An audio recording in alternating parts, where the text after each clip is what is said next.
Assalamu Walaikum. Hello friends, how are you? Welcome back to my another video. In this video, I am going to show you how to set 1 inch page margin in Excel. Let's get started. At first, you have to open your Excel workbook.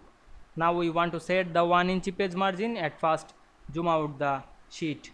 Now we can see here the page size. Then we go to the page layout menu and select the size option. You can change your size. Now I am select the A4. Then select the margin drop down menu and go to the custom.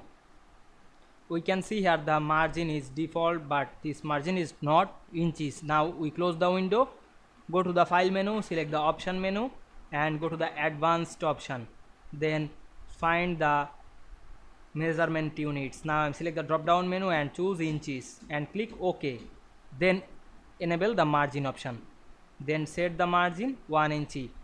Now I am select the top margin 1 and the bottom,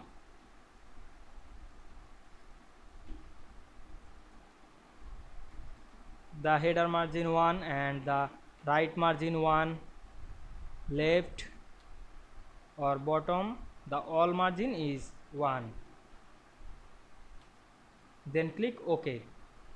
Now we can see we insert 1 inch page margin in Excel easily. I hope you enjoyed my video. Please like, comment, share and subscribe my channel.